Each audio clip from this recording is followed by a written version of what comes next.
Pessoal, boa tarde, sejam bem-vindos. A gente vai ter hoje uma aula sobre a proclamação da República na China e como é que foi essa transição da monarquia, a queda de 2000 anos de império. E vamos ver também um pouco como é que o comunismo entra na história chinesa. A gente vai estudar o período maoísta na aula que vem, mas hoje a gente já vai começar a falar um pouco dessas tensões entre comunistas e nacionalistas, da longa guerra civil chinesa, como é que tudo isso impactou. E a nossa história de hoje começa por Wuhan. Quer dizer, Wuhan é uma cidade que eu imagino que, para 99% da população mundial, vai estar inexoravelmente ligada ao tema da pandemia, de ter sido a cidade onde a pandemia do coronavírus começou. Mas ela é uma cidade importante para a história chinesa, entre outras razões, porque foi lá que estourou a Revolução Republicana. Ela começa como um levante político-militar em Wuhan, e dali ela vai se espalhando para outras cidades, para outras províncias, e num período de tempo muito curto, em questão de algumas semanas, de alguns meses, a monarquia cai na China. E a gente vai estudar na aula de hoje como é que foi esse período, basicamente aí os últimos 15, 20 anos do Império, como é que nasceu o movimento republicano, e como ele se tornou um porta-voz, um fio condutor para várias daquelas tensões que permeavam o final do período imperial na China.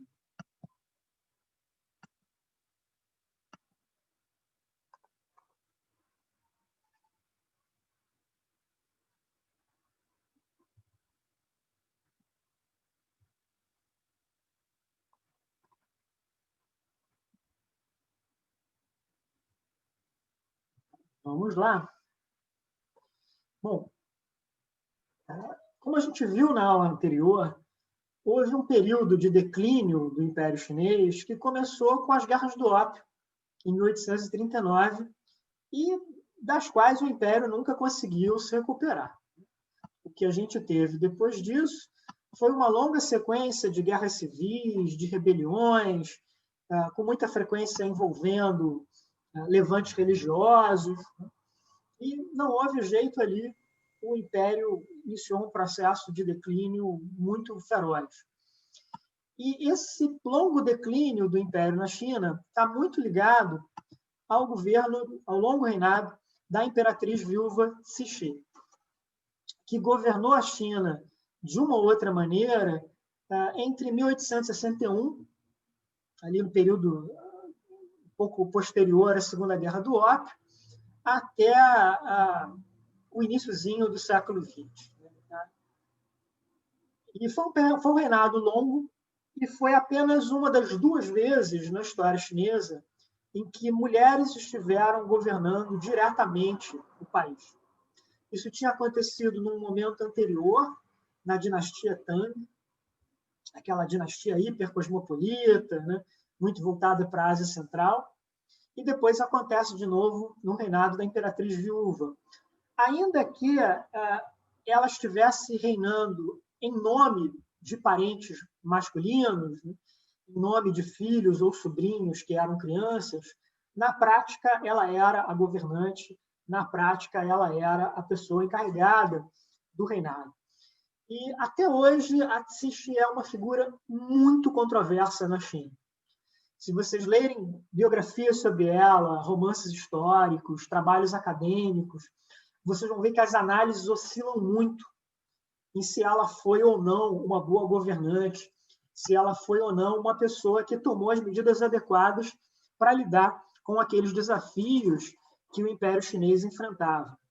E, em grande medida, essas controvérsias estão ligadas ao papel dela no período de uma série de reformas que o Império Chinês empreendeu ou tentou implementar no finalzinho do século XIX. Bom, que reformas foram essas? O que estava acontecendo na China? Todo esse choque relacionado às guerras do ópio, à rebelião Taiping, todos eles passaram muito pela percepção de que a China não era mais o centro do mundo, de que a China tinha perdido aquele papel de liderança, de proeminência política que ela teve no passado. E o resultado disso foi uma crise cultural, intelectual, entre os pensadores chineses, entre a burocracia, entre a elite imperial. Houve uma dúvida muito grande entre eles se, de fato, a China estava preparada para lidar com aquela sucessão de crises, de obstáculos, ou se ela enfrentava ali um momento que exigia uma mudança mais profunda, um momento que exigia uma reforma mais acentuada do que era o país. E essa dúvida existencial atravessa a segunda metade do século XIX na China. E aí a gente tem um contraste muito interessante com o que aconteceu com o Japão no mesmo período. O Japão viveu um trauma parecido com o da Guerra do Ópio, né, que foi a abertura dos seus portos à força, por meio de uma esquadra americana. Só que, muito rapidamente, o Japão iniciou um processo de reformas ocidentalizantes muito profundas, de adotar instituições, normas, valores do Ocidente para lidar com aquele desafio político-militar. E os chineses nunca conseguiram chegar num consenso tão grande. Primeiro, a gente vai ter um movimento na China, no final do século XIX, chamado Movimento de Autofortalecimento, que basicamente vai tentar copiar do Ocidente a ciência e a tecnologia militar, mas preservando as instituições políticas chinesas, preservando a cultura tradicional chinesa. Isso vai gerar um grande debate, que, na verdade, até hoje ainda acontece, né? Se é possível simplesmente adotar a tecnologia e a ciência ocidentais, ou se era necessário adotar o pacote inteiro.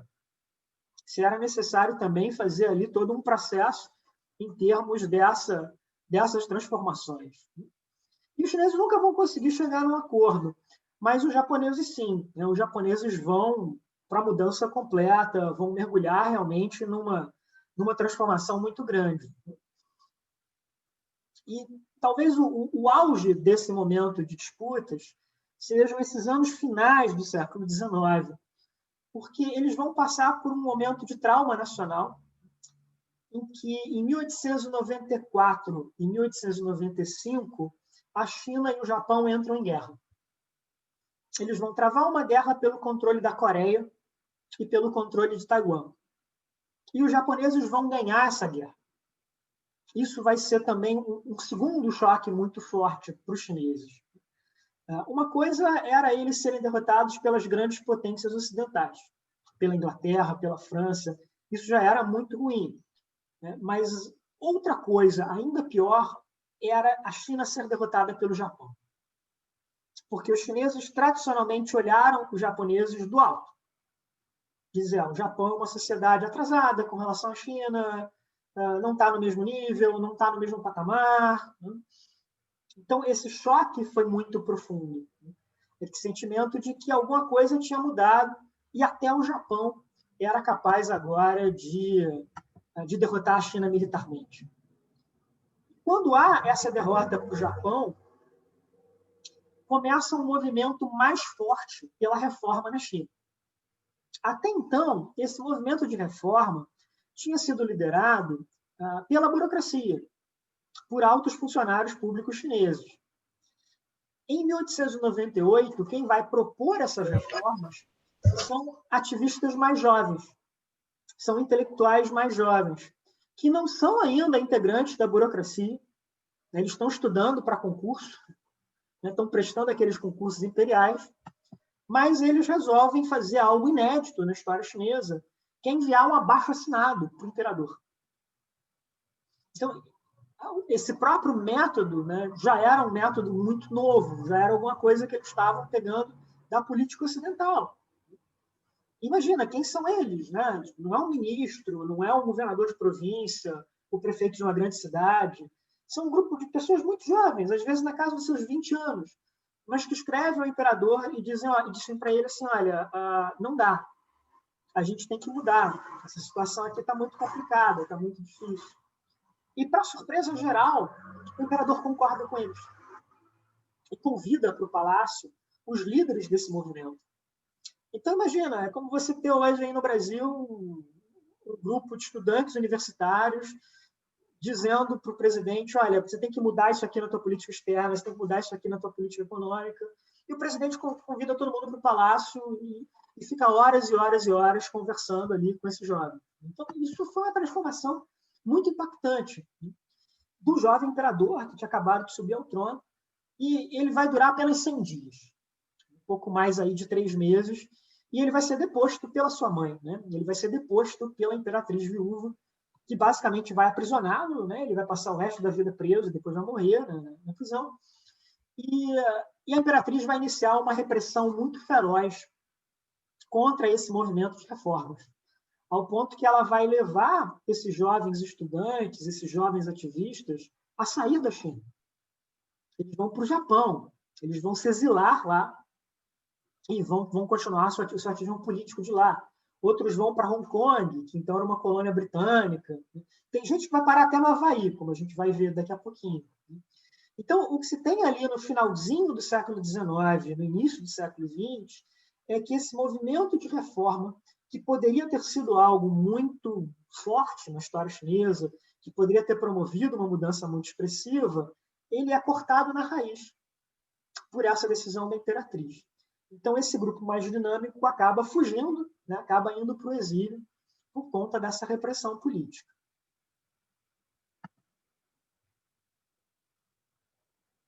Bom, logo depois desse fracasso das reformas dos 100 dias, a gente vai ter uma grande rebelião popular contra os estrangeiros na China, que até é uma rebelião que a gente já mencionou de passagem na última aula, que é a rebelião dos Boxers. Eles têm esse nome porque eles surgem a partir de uma série de sociedades secretas, né, que davam muita ênfase à questão das artes marciais. Então, isso está muito ligado também, né, nesse tipo de método que eles utilizavam, nesse tipo de atividade que eles estavam promovendo. E é basicamente uma rebelião popular para tentar expulsar os estrangeiros da China. Então, esses boxers vão atacar os comerciantes, os missionários, os diplomatas, todos aqueles estrangeiros que viviam naqueles enclaves semi-coloniais nas grandes cidades marítimas ou portuárias da China. Então, vão ter ataques em Hangzhou, em Xangai, em Pequim, onde seja. E as potências estrangeiras vão responder à rebelião Boxer com uma intervenção militar. Vai haver a criação de uma força internacional, juntando as principais potências do Ocidente, o Japão e a Rússia, e essas tropas militares vão ocupar Pequim, vão ocupar grandes cidades chinesas para perseguir os Boxers. E a corte imperial chinesa vai ter um papel muito ambíguo, muito contraditório nessa reforma, às vezes estimulando esse tipo de rebelião, às vezes tentando contê-la, às vezes tentando proteger os estrangeiros. E no auge da intervenção militar estrangeira, a corte vai simplesmente fugir de Pequim, vai para o interior da China, vai para a Manchúria e vai se esconder lá até as coisas acalmarem. Houve várias especulações nessa época até de que a monarquia poderia ser deposta pelos estrangeiros, pelos ocidentais, ou pelo menos a dinastia ser substituída. No fim, nada disso aconteceu, porque o próprio Ocidente passou a ver naquela dinastia chinesa, né, na dinastia Qing, com todas as suas fragilidades e problemas, uma opção pela estabilidade, de que a China ficaria melhor, de que a China ficaria mais estável, né, tendo ali a monarquia. E que se ela fosse retirada dali, entraria um período de caos, entraria um período de turbulência, então que era melhor deixar a monarquia, mesmo que uma monarquia muito fragilizada. Mas é claro que tudo isso somado, a gente tem um quadro de declínio muito forte, um declínio muito acentuado, em que para muitos chineses estava muito evidente que a dinastia Qing não era capaz de proteger o país, não era capaz de promover o desenvolvimento da China, ou mesmo de assegurar ali um mínimo de estabilidade, um mínimo de garantia. E isso vai levando também a um desgaste muito acentuado, um desgaste progressivo de toda essa dinastia. Como a gente viu um pouco na aula passada, né, uma série de movimentos políticos, de rebeliões, que vão estar muito baseadas no nacionalismo da etnia majoritária da China, no nacionalismo Han, e que vão olhar os Manchu como sendo invasores, como sendo um povo estrangeiro que se apoderou da China, mas que não consegue também proteger o país.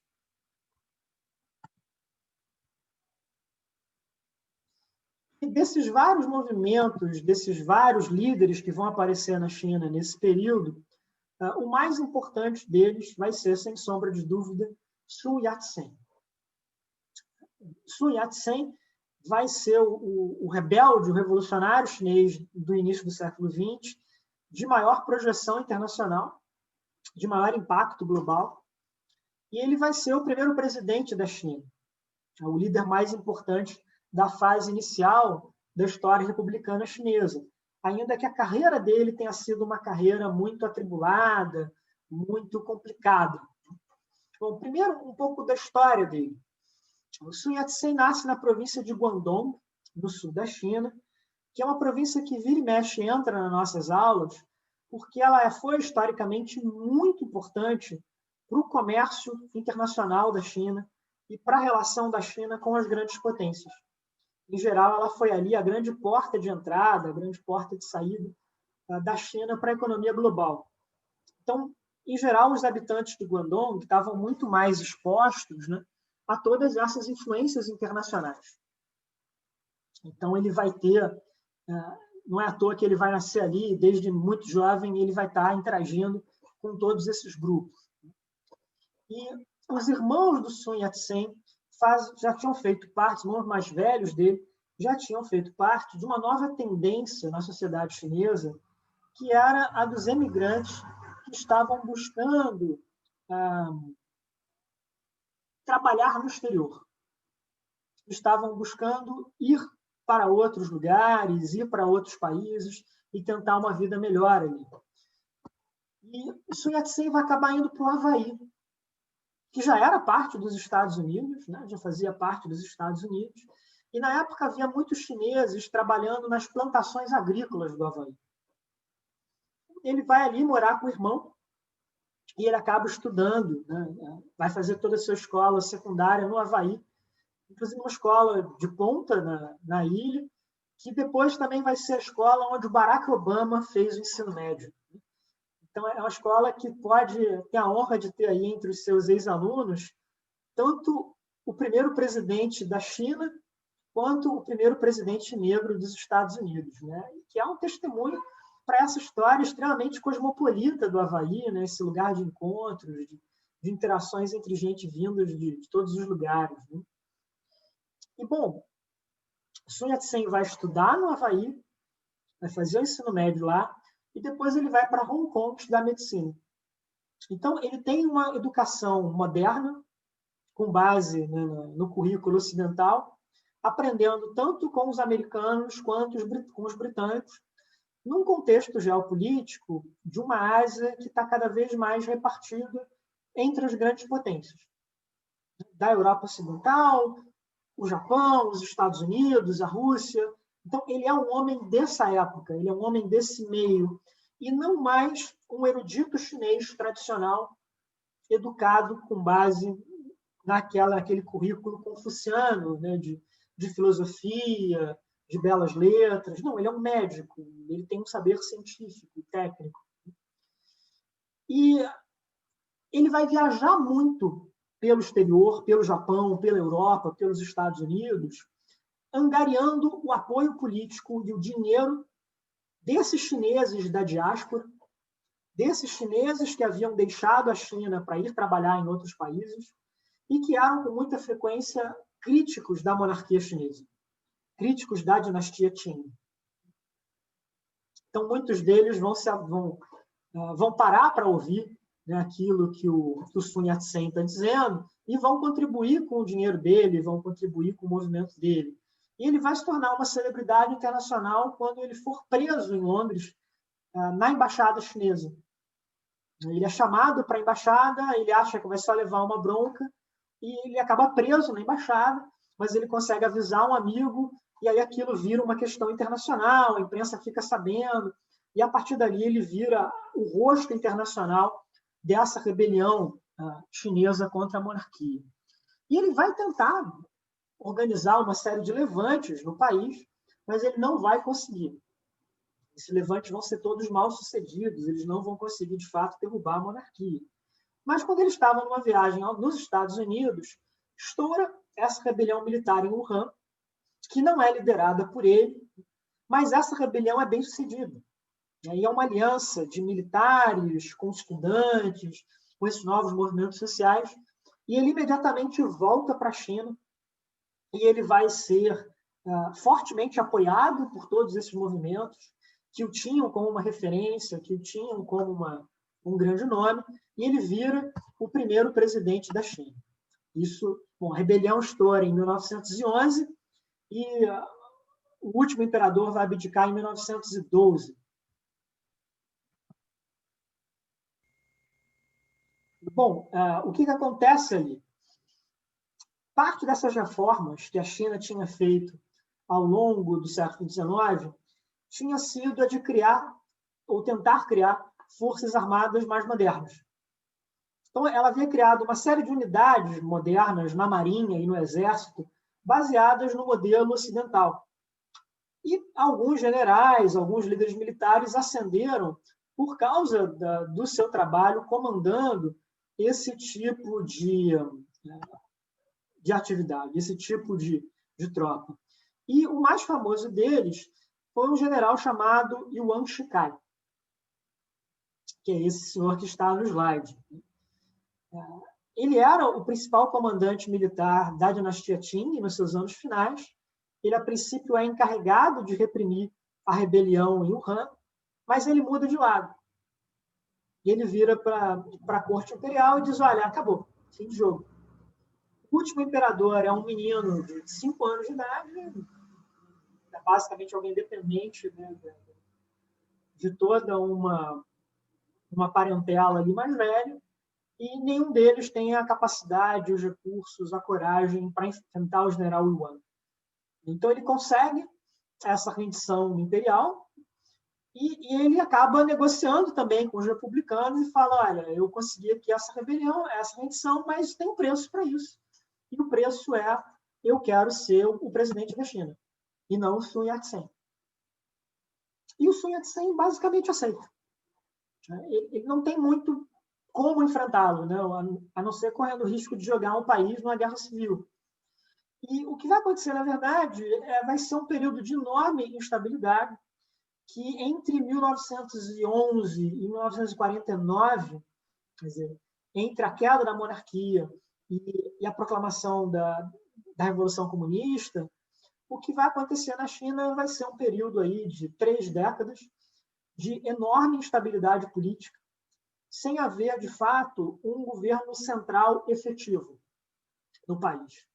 O que vai ocorrer vai ser uma enorme quantidade de governantes chineses que vão controlar uma província, uma grande cidade, ou parte de uma região, quase sempre pessoas que tinham poder militar, que controlavam algum tipo de tropa naquela região e que vão usar esse poder militar para se tornarem o que os chineses chamam de senhores da guerra.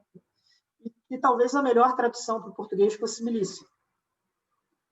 Basicamente, são um grupo de chefes milicianos que vão assumindo o controle de certos países, de certas regiões, algumas delas regiões enormes, maiores do que países europeus, e com uma dificuldade muito grande do governo central chinês em manter o controle dessas instituições.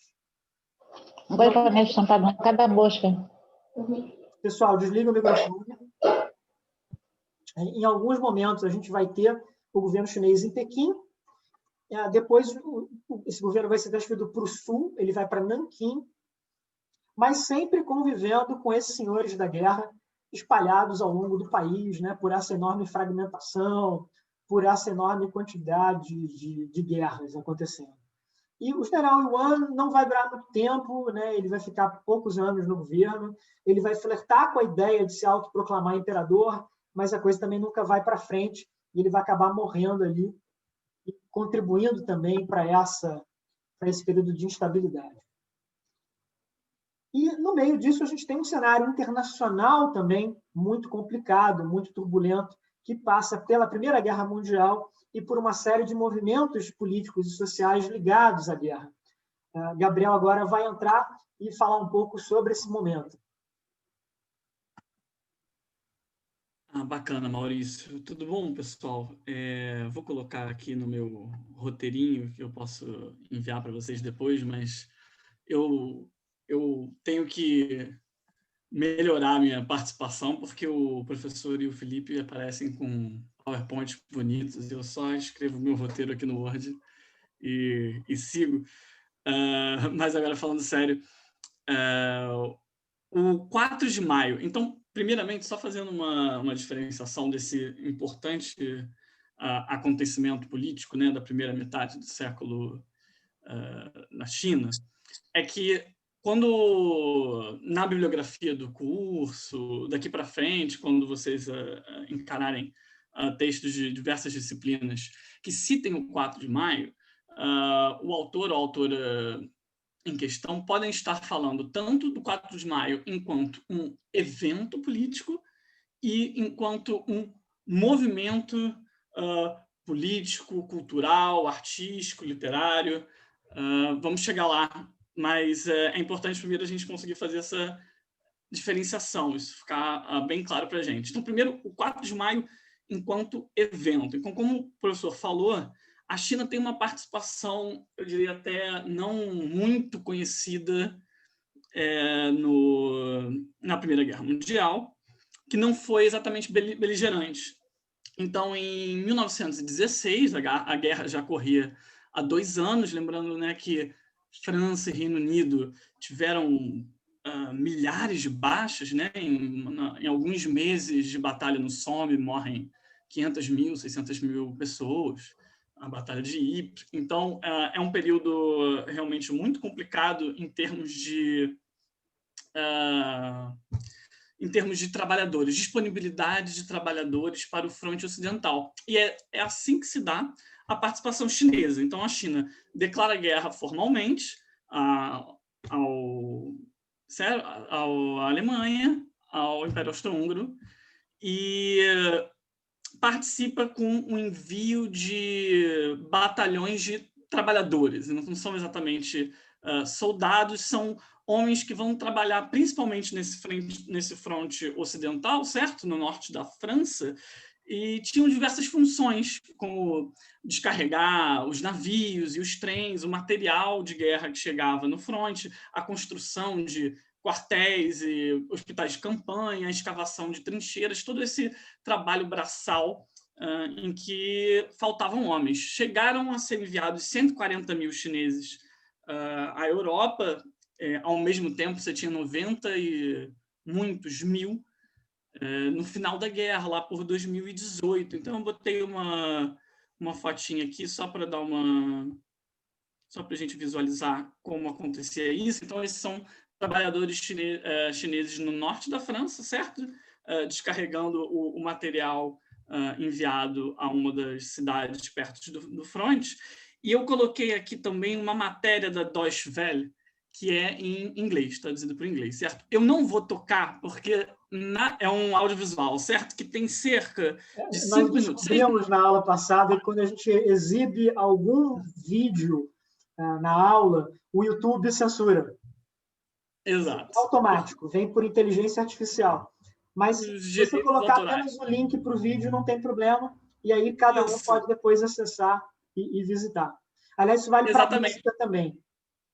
Isso, eu vou recomendar para o pessoal, mando esse roteirinho, certo? Mando o link para vocês poderem assistir. Não vou tocar agora, mas só uma rápida explicação. Então, é uma matéria super legal, porque, bom, não vou, é um parênteses grande, mas há um feriado chinês que, por conta do calendário lunar, sempre cai por volta de abril, se eu não me engano, que consiste de um ritual de limpeza e cerimônia às tumbas, aos cemitérios, um ritual de homenagens aos seus ancestrais, aos seus familiares falecidos, certo? Então, é uma matéria super bonita, deixa eu botar aqui, toca. É uma matéria super bonita de chineses na França que visitam anualmente, nesse feriado, um cemitério de chineses mortos da Primeira Guerra Mundial. Super bacana, porque ainda que esses trabalhadores chineses tenham ido para a Europa para realizar trabalhos braçais, não necessariamente beligerantes, um pouco mais de 2.000 morreram, porque eles limpavam os campos de batalha, certo? Tinham minas, tinham diversos tipos de doenças e adversidades gerais que esses homens encontravam. Então, a maioria deles voltou, claro, mas muitos ficaram por lá e essa matéria é muito bonita. Eu recomendo. Mas, então, o que a China esperava com essa participação? Como nós vimos nas últimas aulas, o território chinês estava dividido em algumas regiões no controle de potências ocidentais e, até esse momento, não o Japão já tinha o controle de Taiwan, sim, e da Coreia, certo? Fez da Coreia um protetorado, então, potências ocidentais e o Japão. Dentre eles estava o Império Alemão, que tinha posse, uma dessas concessões semi-forçadas de 99 anos, de uma região na província de Shandong, que fica ao norte da China, uma península. Então, no entorno da cidade de Qingdao e seu entorno estavam em posse da Alemanha. Qingdao é uma cidade com uma interessante arquitetura, uma influência alemã por conta desse período, uma das mais populares, se não a mais popular, cerveja chinesa, leva o nome da cidade por conta dessa mistura, dessa presença colonial, certo? Então, a China esperava que, participando da guerra com seus trabalhadores, ela se sentaria à mesa, certo? Na negociação, caso o lado do Reino Unido, França e, posteriormente, Estados Unidos se sagrasse vencedor, e, com isso, iria conseguir recuperar esse território. Essa era a expectativa desses chineses de Pequim. Estamos falando do chamado período dos Senhores da Guerra, certo? Dessa fragmentação política e militar da China. Ainda que formalmente a China tivesse permanecido unida, certo? Então, seja lá quem fosse o líder militar da região de Pequim, dessa região norte, acabava por conseguir tomar conta do gabinete e da estrutura formal de governo, fazia assim o presidente ou era si próprio presidente, certo? Essa expectativa é frustrada porque o Japão também é um beligerante, também luta ao lado de Reino Unido e França e é agraciado pelos líderes desses países, certo? No Tratado de Versalhes, com a parte alemã, certo? Hipótese alemã de Shandong. Essas reuniões acontecem em abril de 1919 e em maio, certo, no final de abril, em maio de 1919, as notícias dessa predileção pelo caso japonês, quanto às colônias asiáticas, certo, da Alemanha, chega a Pequim e o que ocorre depois disso é um grande protesto na Praça da Paz Celestial, que é muito diferente do que é hoje, né, naquele momento, mas muito puxada por estudantes universitários e professores universitários, principalmente da Universidade de Pequim, a mais importante naquele momento, mas posteriormente outros centros de ensino e outras movimentações para além da cidade de Pequim também acontecem. Sem entrar em detalhes, assim, o pessoal vai para a praça, depois vai para a casa de um ministro, quebra tudo, dá porrada, enfim, bate num cara do gabinete, escrevem faixas fúnebres, digamos assim, com os nomes dos ministros do gabinete mais pró-Japão, digamos assim. Então, há esse tipo de pressão que é abafada rapidamente, mas é uma resposta a isso que nós poderíamos chamar aqui de entreguismo, né? Então, a China é tão preterida, né? O Japão consegue, assim, tem seu pleito plenamente atendido, em detrimento da China, E isso é respondido de forma bem radical por parte dessa elite intelectual, né? A futura elite, com os estudantes e os professores também. O que é curioso desse evento é que desse protesto político que acontece numa data, emergem movimentos políticos maiores, como o professor vai entrar durante a aula. Então, de forma muito curiosa, tanto nacionalistas quanto comunistas, que vão se ver em pé de guerra literal, décadas para frente, tem, nesse momento, um acontecimento político em comum. Ambos se consideram herdeiros do 4 de maio. Vamos colocar dessa forma.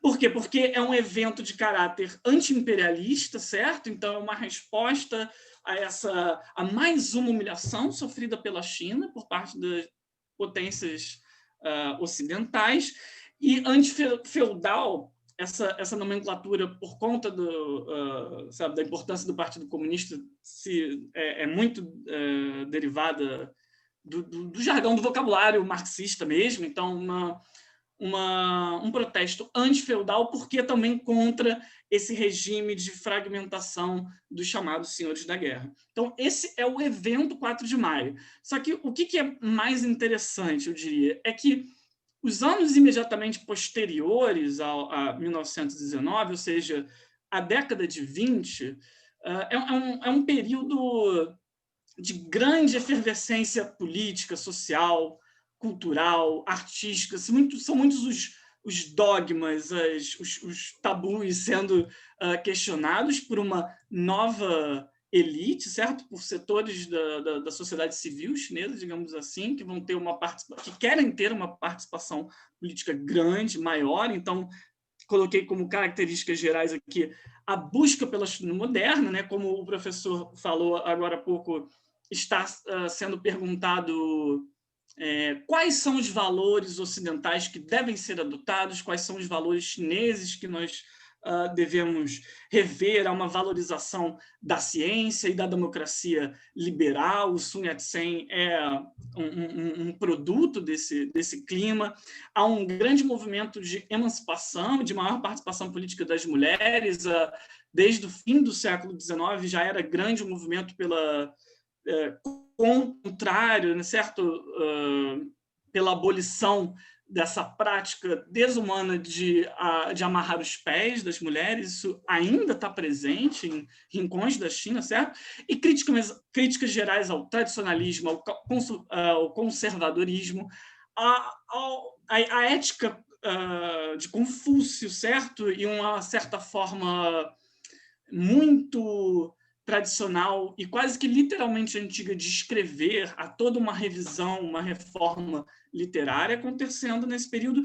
E os grandes nomes desse movimento político e cultural vão ficar conhecidos como intelectuais do 4 de maio. Então, esse acontecimento político em maio de 1919 vai servir como referência para muitos outros processos em âmbitos até mais amplos da sociedade que vão acontecer nos anos seguintes. E essa geração do 4 de maio vai ficar muito famosa e muito importante na história da China imediatamente posterior a esse período, certo? Como nós vamos ver nessa aula e na seguinte. Então, só para colocar alguns nomezinhos para a gente ficar de olho, assim, pessoas que eu considero das mais importantes, né? É bom a gente não se encher de nomes que são difíceis para a gente no primeiro momento, porque é difícil mesmo, né? Fica complicado de decorar, mas alguns deles é bom a gente ficar familiarizado. Então, Lu Xun é provavelmente é um pseudônimo, certo? Ele tem um nome de batismo diferente, mas o Lu Xun é provavelmente o escritor mais famoso desse período. Ficou mais conhecido pelos seus contos e histórias curtas, com muitas críticas ácidas, assim, sarcásticas da sociedade chinesa da sua época. Pequeno parêntese, Gabriel, assim, para quem teve na última formatura, né, da turma do ano passado, quando eu fiz o discurso de Paranin, eu citei o Lu Xun. Uma frase dele muito bonita sobre esperança, sobre mobilização, né? Como é que a esperança é como uma estrada, né? No início você não tem estradas na Terra, mas quando muitas pessoas passam numa direção, você faz um mestrado. E ele é, sem dúvida, o melhor escritor da China no século XX. Gabriel está coberto de razão, mas, infelizmente, até hoje ele não foi traduzido para português. Existem ótimas edições dele em inglês, vocês podem comprar fácil pela Penguin, tem coletâneas dos contos dele. Os contos são muito bons e são sátiras, né, daquela cultura tradicional chinesa, daquela sociedade tradicional chinesa, e histórias que mostram que aqueles valores não funcionavam mais. E o Xun tinha um talento muito grande com as metáforas, com as palavras, né? Ele dizia que a cultura chinesa tinha virado uma casa de ferro com as janelas e portas fechadas. Você não conseguia mais respirar, você não conseguia mais, né, ver o mundo, né? Então, é um excelente escritor, é um grande pensador, é um homem muito importante desse movimento. Exatamente, ele fez parte de um grupo de escritores de esquerda de Xangai. Ele mesmo nunca se filiou ao Partido Comunista Chinês, mas tinha uma boa relação. Morreu ainda antes da tomada de poder, mas tem uma história incrível e é, como o professor falou, uma das figuras literárias mais importantes da história chinesa. Eu separei aqui também o Li Dajiao, só porque ele é provavelmente o mais importante comunista chinês que nós não conhecemos. Então, certo? Então, Li Dajiao foi professor na Universidade de Pequim. Ele participou, né, organizando e agitando estudantes nesse momento de maio de 1919, e ele foi quase que sozinho responsável pela introdução do pensamento marxista na China. Então, ele traduz obras de Marx e ele cria um grupo de estudos sobre obra marxiana que vira, de certa forma, o Partido Comunista da China. Ele é um dos membros fundadores do Partido Comunista Chinês, junto com o Chen Zixiu, também outra figura muito importante. O Li Dajiao é o fiador de uma política de frente ampla contra os senhores da guerra, traçada pelo Partido Comunista Chinês e nacionalistas, que a gente vai ver daqui para frente. Depois que essa frente ampla rui, ele é executado em Pequim, ele é enforcado pelo senhor da guerra local, ele é um dos primeiros mártires comunistas na China e provavelmente a figura mais importante dessa primeira geração de comunistas que não vê a tomada de poder, certo? Mao Zedong está trabalhando na biblioteca enquanto o professor, o camarada Li Dajiao, organiza esse grupo de estudos, então ele faz referências ao Li, foi o sujeito que, de certa forma, radicalizou o Mao nesse primeiro momento assim, de familiaridade com o comunismo. E ele, com o Chen Duxiu, fundam, como eu falei, um período de efervescência cultural e literária. Então, são muitas as publicações, livros, revistas que estão sendo fundadas, certo? Com tudo de que há mais moderno, pelo menos moderno para padrões da década de 1920, certo? Em termos de análise de história, de política pública, do que é social, certo? Ser moderno do ponto de vista das ciências humanas em 1920 é citar bastante Weber, certo? Você, nesse momento, falar de escola de Chicago não é falar de neoliberalismo, é falar do que há de mais moderno na sociologia urbana. Então, os chineses entrando em contato com debatendo já entre eles essas áreas de conhecimento, e eu botei aqui a New Youth, essa é a tradução mesmo literal do nome em chinês, que foi provavelmente a revista mais importante nesse momento, ou a mais famosa desse movimento da nova cultura, que é um pouco anterior ao Maio, mas dialoga com ele. Posteriormente se alinhou mais ao Partido Comunista. Botei assim, só uma fotinha da capa para vocês verem. E, bom, acho que está caracterizado tanto o evento quanto o movimento, que vão ser muitíssimo importantes, principalmente nessa primeira metade do século XX que o professor vai tratar durante a aula. Só isso, Maurício, falei um bocado hoje. Imagina, está ótimo, Gabriel, super obrigado. Bom, então, qual é o nosso ponto para vocês, né? É de que esse momento inicial da República na China é um período muito complicado em termos políticos. Daqui a pouquinho o Felipe vai falar um pouco dele em termos econômicos, né? Mas, do ponto de vista cultural, é um momento riquíssimo, com muita coisa importante acontecendo, é um momento em que a China está muito aberta para a reforma, que está muito aberta para beber nessas fontes da cultura ocidental, e que esses novos intelectuais chineses, radicalizados pelas ideias da república, da democracia, do comunismo, do nacionalismo, estão fazendo experiências, estão levando a cultura chinesa um passo à frente com relação àquela cultura tradicional. Então, é um momento de muita pluralidade, é um momento de bastante liberdade artística e cultural, ainda que sempre nesse período muito complicado politicamente, sempre envolvendo o risco de violência, desses confrontos entre os senhores da guerra, né? Então, nesse aspecto, é um momento bastante difícil. E parte do símbolo dessa nova república que está surgindo na China é a família Song. E ela é conhecida principalmente pelas suas 3 filhas, né? Mas eu tenho que começar falando do pai, que era o Charles Song. Ele era um rapaz camponês do sul da China que começa a trabalhar como marinheiro para navios americanos. E ali ele conhece missionários, ele se converte ao protestantismo, e ele era um rapaz muito inteligente, muito dedicado, muito trabalhador, e esses seus padrinhos americanos o levam para os Estados Unidos, e ele vai estudar nos Estados Unidos. Ele vai ser um dos primeiros chineses a trazer faculdade nos Estados Unidos, com a ideia, né, dessa rede de apoio protestante, de que ele voltaria para a China para ser um missionário, de que ele voltaria à China para fazer um trabalho de proselitismo religioso do protestantismo. Ele vai e começa a fazer isso, mas ele percebe que não é a praia dele. Ele não é um bom pastor, ele não é um bom líder religioso, não é ali realmente que as coisas estão funcionando para ele. Mas ele descobre que ele tem um tino para os negócios, que ele é muito bom em identificar oportunidades de ganho econômico e de explorar essas perspectivas e alternativas. E ele começa uma carreira empresarial, né? Começa vendendo Bíblia para os chineses, e ele acaba se tornando um homem muito rico. E não só um magnata dessa nova indústria chinesa, do período da República, como também um homem moderno. Então, ele vai ter essas 3 filhas e ele vai educá-las como mulheres ocidentais modernas. Por exemplo, elas vão para os Estados Unidos estudar, o que era uma coisa raríssima na época na China, né, em particular entre as mulheres. Em alguns casos, elas vão morar sozinhas nos Estados Unidos, o que é um nível de autonomia, de independência impensável também para uma moça chinesa tradicional daquela época.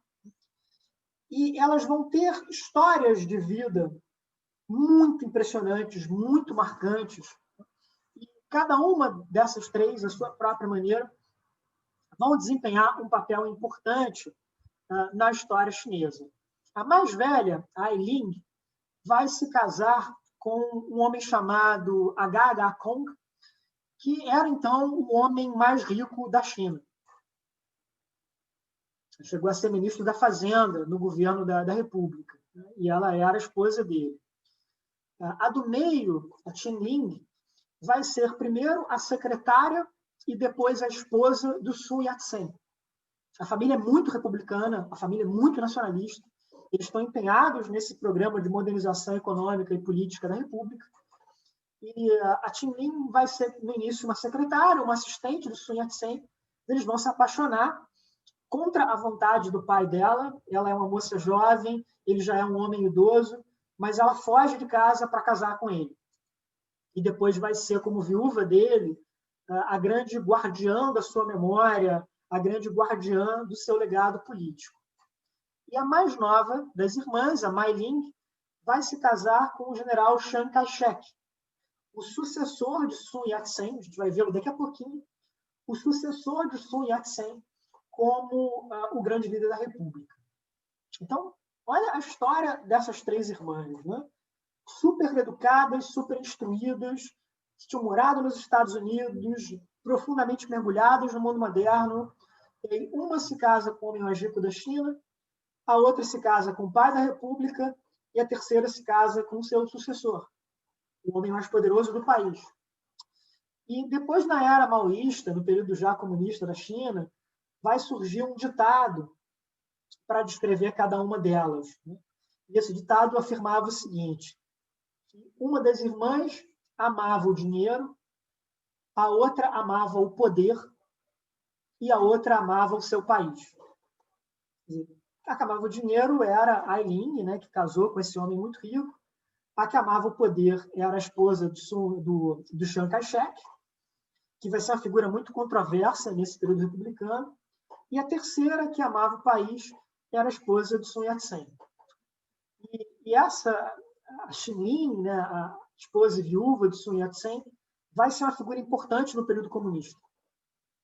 Ela sempre vai ter uma relação muito complicada com o Chiang Kai-shek, vai se recusar a apoiá-lo, vai passar a apoiar os comunistas, e quando os comunistas tomarem o poder em 49, ela vai virar uma figura importante, ela vai ser nomeada vice-presidente da República, e ela vai criar uma série de iniciativas, como revistas, como agências de notícias, né, para cuidar desse papel das relações da China com o Ocidente, da comunicação da China com o Ocidente. Então, é uma figura importante não só para o período republicano, mas também para o período comunista. O legado dela vai ser um legado que vai passar para o Mao Tse-tung, e os comunistas vão cortejá-la. É importante para eles, politicamente, serem vistos como os herdeiros do Sun Yat-sen, serem vistos como os herdeiros desse grande ideal republicano. E o próprio destaque público que essas três irmãs terão na vida política da China é um elemento também muito importante, muito simbólico dos novos papéis que as mulheres vinham desempenhando na história chinesa, na sociedade chinesa. Assim, no passado, o papel político como delas talvez fosse possível na família imperial, mas mesmo assim seria muito difícil. A gente viu como a imperatriz viúva foi um caso muito à parte e como ela foi algo duro, controverso na história política chinesa. Então, essas três irmãs estão realmente marcando época e estão criando alguma coisa diferente.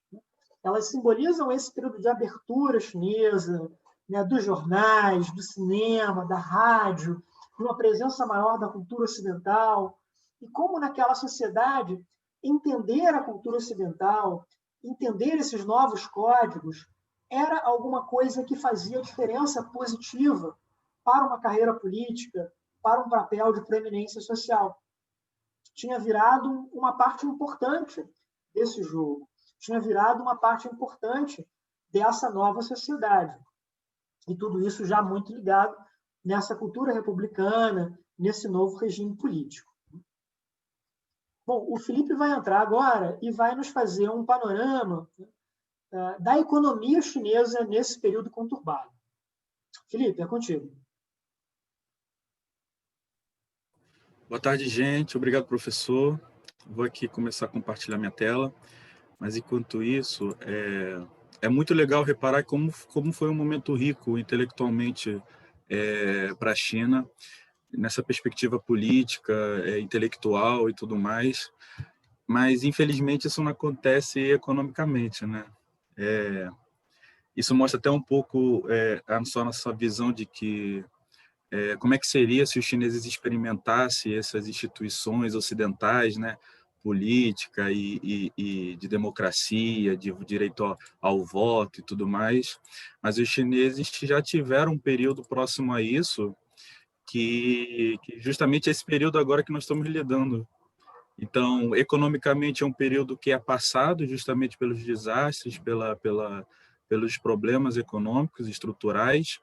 Por isso que muitos levantam a ideia de que a China, de fato, rompeu a estrutura econômica do período imperial e conseguiu lidar com o Ocidente somente depois da Revolução Comunista, somente os comunistas. Então, esse período de 1912 a 1949 é um período em que é um pouco deixado de lado. Então, vai ser muito fácil apresentá-los para vocês, porque foi um momento de muitos problemas, né, econômicos. Então, falando sobre essa economia da Primeira República, só um minutinho. Existem duas interpretações sobre esse período, economicamente. Existe uma interpretação mais tradicionalista e outra que busca fazer uma revisão dessa interpretação. A interpretação tradicionalista é de que foi um período de péssimo desempenho econômico. Então, ou seja, foi um período em que a China esteve incapaz de lidar com as pressões do Ocidente, e isso levou a problemas econômicos, produtivos e tudo mais. Então, normalmente são autores que esquecem esse período em termos econômicos. Mas aqueles que querem fazer uma revisão desse período, acham que ali há pontos interessantes de se levar em consideração. E acreditam que até mesmo os comunistas se aproveitaram desse período em termos estruturais, de indústria, em termos de conhecimento sobre inflação, moeda, e os comunistas se aproveitaram desse período e fizeram melhorias, adaptações a esse período. Então, existem essas duas perspectivas básicas. Pode-se dividir esse período em 4 fases. A primeira fase seria dos senhores da guerra, né, como o Gabriel apresentou bem, em que a China é marcada por uma fragmentação territorial muito grande e que isso acaba impactando na economia, né? Então, não se pode levantar os dados de inflação, não se pode levantar os dados de consumo. Como é que vai gerir economicamente um país, já que o poder central da República está totalmente fragmentado ou só possui soberania a um pedaço do território? Outras partes da China ficaram ao além, né? Então, a economia permaneceu instável, com conflitos, com guerras. Isso acabou impedindo um desenvolvimento econômico.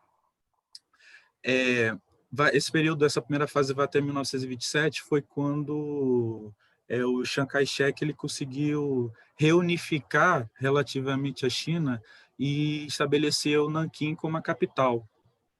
E a partir desse estabelecimento de Nanquim como a capital até 1937, quando aconteceu a segunda invasão do Japão, né, quando o Japão veio descendo, tomando toda a costa do território chinês, justamente essa costa que é a mais rica, mais produtiva, é o coração da etnia Han, né, mais populosa. E até hoje a área mais rica do país. Oi? E até hoje a área mais rica do país. Até hoje, exatamente. Então, o Japão foi descendo, tomando esses territórios. Então, é isso que demarca, e os autores chamam como a década de Nanquim, né? E que, relativamente, comparado ao período anterior, houve estabilidade, muito entre aspas ali, mas também houve conflitos, houve problemas econômicos. Conflitos militares isolados, agressão japonesa em Shandong, Manchúria, descendo.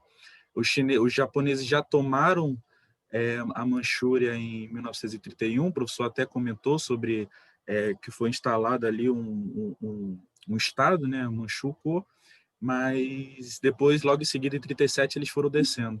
Mas até lá houve uma grande depressão econômica, justamente porque a produção agrícola do país estava crescendo, mas Chiang Kai-shek determinou que houvesse importação agrícola do estrangeiro. O que acontece? Com um grande volume de produtos agrícolas no território chinês, o preço cai. Com o preço caindo, a grande massa rural, camponesa da China, viu a sua renda cair, né? Então, isso levou a uma grande depressão em 1931, que foi até 1935. E também o início de uma hiperinflação na China. Chiang Kai-shek ele quis criar uma nova moeda, que foi justamente essa moeda que está no início da apresentação, substituído as moedas antigas da China, e ele aproveitou esta nova moeda para imprimi-la de maneira muito abundantemente. Então, assim, isso causou uma inflação enorme, que isso foi até 1949 e acompanhou o Kuomintang, os nacionalistas, em Taiwan, que só foi resolvida nos anos 60. Então, foi um período muito conturbado. Mas, apesar disso... Da Segunda Guerra Mundial, né, que é o período mais brutal para a China na sua história moderna, essa hiperinflação destrói economicamente o país. Exato. destrói esse regime republicano inicial também. Em grande medida, ela vai abrir o caminho para os comunistas. Né? A gente vai ver na Exato. próxima aula como muitas das pessoas que apoiaram a Revolução de 49 queriam não necessariamente o comunismo, mas um governo estável, um governo que fosse capaz de controlar a China como um todo e de estabilizar a economia. Exatamente. E apesar desses problemas, justamente nesta pegada, neste ar de modernidade que a China estava passando, houve uma tentativa do Kuomintang de produzir maior, um crescimento produtivo industrial, houve abertura da economia chinesa para investimentos externos, então o Japão investia muito na China nesse período, até um problema, né? O Japão que estava ali tomando, invadindo, investia na China nesse período, o Reino Unido também, o antigo colonizador da China, e o governo também buscou estabilizar a arrecadação de impostos, estabelecer um orçamento nacional, construção de infraestrutura, de comunicações, ferrovias, portos, então, ou seja, nesse período o governo tentou modernizar, mas todos esses conflitos e o desgaste desta hiperinflação acabou levando que esse desenvolvimento fosse para o ralo, né, na prática. E quando houve a invasão do Japão à China, que eles foram descendo e tudo mais, teve o massacre de Nanquim e tudo mais, foi um período muito horrível para os chineses, já entra a terceira fase, que seria a fase que vai até a rendição japonesa da Segunda Guerra Mundial, e que aí foi colocada em prática uma economia da guerra. Todos os esforços econômicos do país estavam direcionados para a guerra, para o combate contra os japoneses, seja pelo lado nacionalista, seja pelo lado comunista. Nesse período foi quando os comunistas e os nacionalistas um pouco deixaram de lado a guerra civil e juntaram esforços para combater o invasor, os japoneses. Então, houve essa parte próspera da costa da China, pela invasão japonesa, foram totalmente destruídos. Então, os chineses colocaram a estratégia das terras arrasadas, como os russos fizeram na Revolução Bolchevique, ou seja, o invasor estava prestes a entrar, eles destruíam tudo que o invasor pudesse se aproveitar para que ele se enfraquecesse, né? Para que se não utilizasse dessa logística. Então, isso acabou com todos esses investimentos de indústria da fase anterior, foi totalmente por ralo. Então, houve milhões de mortos, fome, os setores industriais foram atingidos, o governo nacionalizou muitas das indústrias privadas, então a agricultura também foi impactada, porque os camponeses foram tirados do campo para servir como combatentes, né, contra os japoneses. Então foi um período assim muito conturbado essa fase. Em prol do consumo, como as indústrias estavam esfareladas e tudo mais, a agricultura não estava dando conta, houve um grande influxo de produtos dos Estados Unidos mais baratos. Então o que acontece? Destruiu ainda mais os requisitos de indústrias que havia na China nesse período, justamente por essa grande invasão, essa grande entrada de produtos estadunidenses bem mais baratos. E a quarta última fase foi a fase em que, quando os japoneses, enfim, as bombas atômicas, os japoneses se renderam, começaram a retirada, sair do território chinês, e aí houve uma retomada da guerra civil entre os nacionalistas, o Kuomintang, e os comunistas. Isso levou a mais inflação, isso aprofundou ainda mais aquela hiperinflação de 1935, e acabou gerando revoltas, um longo período conturbado de crise econômica, de conflitos, o território fragmentado.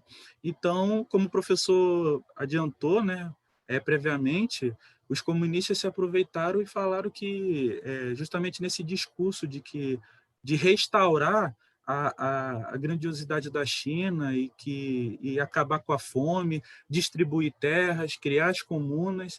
Isso foi muito tentador para a grande massa populacional da China da época, que era camponesa. Isso só para vocês terem uma ideia, essa tabela mostra como era a distribuição econômica do PIB chinês em 1890, né? E em 1952, que quando já era a fase comunista. E se vocês perceberem, o setor de agricultura, pesca, caiu bastante a sua participação no PIB. enquanto que a indústria foi a única que cresceu um pouco. E todos os demais setores teve a sua participação no PIB caídos. Então, ou seja, transporte caiu demasiadamente, logística, né, infraestrutura, comércio, serviço. Então, assim, não, serviços até aumentou, mas os outros setores fundamentais da economia decaíram muito justamente a esse período conturbado. E só para não ficar nas palavras, eu sou muito visual, né? E eu queria trazer esses mapas que eu encontrei para vocês, como se deu essa fragmentação, que a gente tem uma ideia observando isso, né? Esse aqui era o Império Qin, e logo em seguida, aqui em 1912, né, mostra como a República da China controlava uma parte do território, mas a partir disso, já em 1916, a gente já começa a ver fragmentação territorial. Então, ou seja, vai passando os anos, em 1920, na década de 20, olha como todo o território chinês estava fragmentado. Então, ou seja, tecnicamente, o Kuomintang perdeu soberania, legitimidade, né, sobre esses territórios, com esses senhores de guerra tomando conta, enfim, estados se tornando independentes, territórios querendo se tornar independentes. Então, aqui foi em 1936, quando houve 37, quando Chiang Kai-shek reunificou o país, mas percebe-se que não foi totalmente o território unificado, né? Então, Os japoneses um período dominando uma parte enorme e os senhores da guerra dominando outra. perfeitamente, professor. E isso mostra como foi um período conturbado em toda a Ásia, né? Se a gente reparar também nos vizinhos, como os vizinhos estavam ali se adaptando, fronteira aumentando, caindo e tudo mais. Mas a China, sim, é o grande exemplo de como foi essa fragmentação territorial. Aqui já são os anos 40, né? A gente já percebe que o Japão já tomou, quando eles vieram tomando a costa, a gente percebe a parte laranja, né? Abóbora, como os japoneses saíram da Manchúria e foi tomando toda a parte costeira, parte principal da China ainda hoje. E ainda havendo os senhores de guerra no interior da China, o Tibete se tornou independente, Xinjiang também com bastante autonomia, mas a gente já começa a ver núcleos vermelhos aqui, já são os comunistas, que aí já começam eles se aproveitando de que expulsaram os japoneses, eles ali se apropriavam e ali se estabeleciam. E logo em seguida, quando se restabelece a guerra civil, percebe-se como os comunistas vão ampliando o seu território de domínio e tudo mais, enquanto os nacionalistas também ampliam, mas vão perdendo para os comunistas. Então aqui já mostra em 49, pré-revolução chinesa, como os comunistas já tinham tomado grande parte do território que estava sobre presença japonesa, e os nacionalistas vão perdendo. Então aqui já acontece a Revolução Chinesa, então já se instaura a República Popular da China e ela reunifica, enquanto os nacionalistas foram para Taiwan. E aí é que eles vão tomando todo o território, Tibete, Xinjiang, para justamente restabelecer a unidade territorial da China. Então percebe-se por que ocorreu a Revolução Chinesa justamente nessa ideia. Com essa crise econômica e tudo mais, os comunistas poderiam trazer melhores condições de vida, e a gente percebe pelas imagens, né, de como se deu essa dinâmica territorial da China, como foi bastante complicado esse período para a China. É isso, professor. Muito obrigado, Felipe.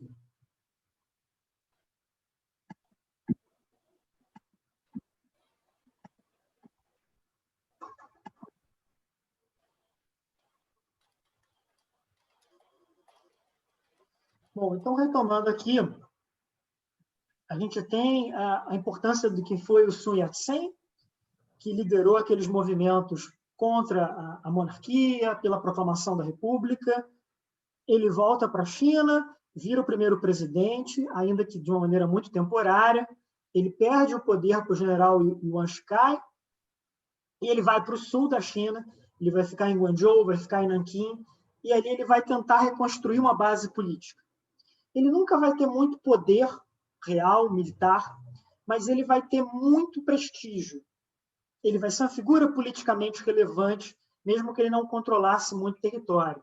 E ele vai transformar aquele movimento dele, da Aliança pela República, em um partido político, que é o Partido Nacionalista, em mandarim você pode chamar de Kuomintang ou Guomindang, dependendo da maneira de transcrever. E esse partido nacionalista vai governar durante a década de 20, durante a década de 30, até a Revolução Comunista. Mas ele nunca vai governar a China inteira. Ele vai controlar principalmente o centro-sul do país, mas disputando o controle do território chinês com os invasores japoneses, com os senhores da guerra, tendo que lidar com aqueles enclaves estrangeiros nas grandes cidades chinesas. Um período super complicado.